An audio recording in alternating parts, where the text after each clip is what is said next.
Welcome to the parish church of St. Bartholomew's, Elvaston. Some people think that the church is connected to the castle, but it is of course a parish church serving three villages of Elvaston, Amberston and Thulston, which were originally three Danish settlements on the eastern bank of the Derwent. By the time of the Domesday Book in the 11th century, the manor of all three was described as being held by Tocci, and there was by the 11th century a church and a parish priest therefore at Elvaston. King William gave the manor to Geoffrey de Hanslin. He also was given the manor of Shelford in Nottinghamshire. And in the reign of Henry II, in the middle of the 12th century, an Augustinian priory was founded by Ralph de Hanslin at Shelford, and the patronage of Elvaston was given to the abbot of Shelford, with whom it remained until the dissolution in the 16th century. The earliest part of the present church, therefore, dates from around this time, the late 12th century. If you look at the west end of the south aisle, you can see typical what we call lancet windows of the early English Gothic design, which shows that there was a side aisle dating from this period, even though it was extended later in the 14th century. The chancel also dates from this period, as is evidenced by the small lancet windows, very small windows, visible from the choir vestry, which were blocked during the 1904 restoration. The priest's door also dates from around this period, which of course would originally have led to the outside of the church, and also the piscina on the south side of the chancel wall, which was of course used for cleaning the communion vessels.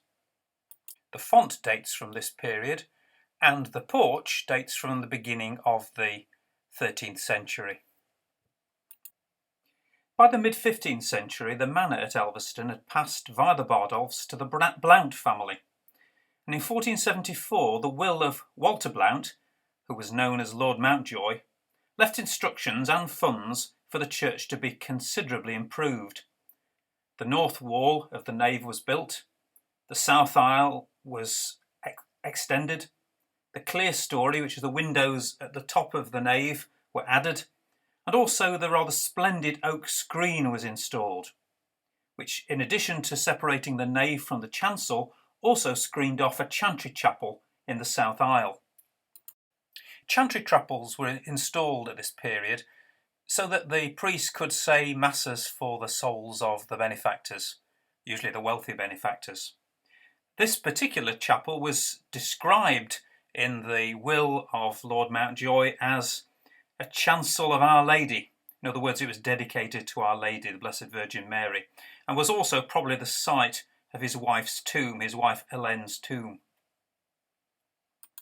Also installed in the 15th century was the perpendicular style window on the south side of the chancel, and the very tall perpendicular style tower was added, which is almost identical in style to the tower at Shelford Priory.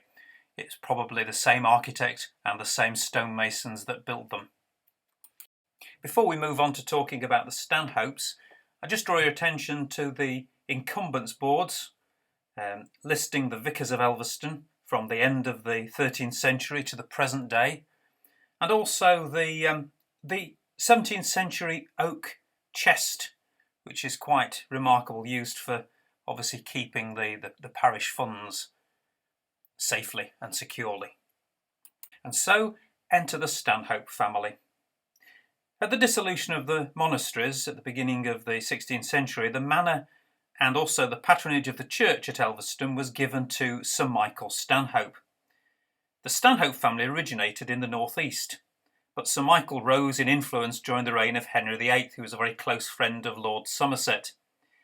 Unfortunately, he was later imprisoned in the Tower during the reign of Edward VI and beheaded in the year 1552.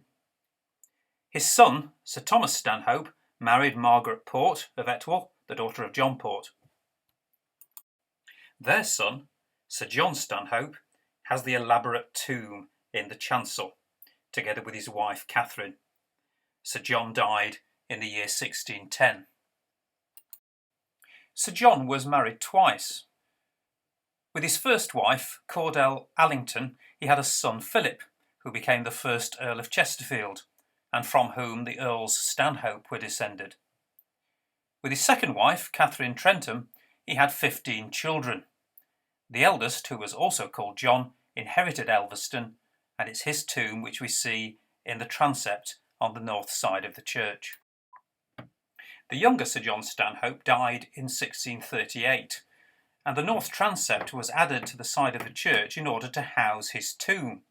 The tomb reputedly cost £600, which was a massive amount in those days. Shortly afterwards, however, the parliamentary forces of Sir John Gell during the English Civil War attacked Elvaston and broke into the church, causing damage to Sir John Stanhope's tomb. The Stanhopes were, of course, needless to say, royalists. The tomb, however, was restored in 1731 by Sir John's grandson, Charles Stanhope. In the year 1730, Sir William Stanhope became Baron Harrington, Harrington being a place in Northamptonshire. And then shortly afterwards, in 1742, George II made Sir William Baron Harrington, he made him the first Earl of Harrington. On the north wall of the chancel, there's a fine monument to the third Earl, Charles. He died in 1829, and the monument is made by the workshops of Canova in Treviso in Italy. Charles the third Earl was a colonel in the Life Guards. He was governor of Windsor Castle, and he also served in the American War of Independence. The fifth Earl, Leicester Fitzgerald, has a tomb in the south aisle, in what was originally the Chantry Chapel, but would have become the Harrington pew, where the family would sit when they came to church. Leicester Fitzgerald's young son, Algernon, has a tomb in the chancel. And his wife, Countess Elizabeth, has a memorial on the north transept wall, just above Sir John Stanhope's tomb. While looking at monuments, also of interest, at the back of the church is a 1621 wall plaque cataloguing the various charities set up for the poor, to help the poor of the parish, some of which are still in existence today. In 1904, the then vicar, Charles Prodgers, and his wife Dorothy, paid for the no-expenses-spared restoration of St. Bartholomew's, according to an Anglo-Catholic style. They did this as a thanksgiving for his restoration to health.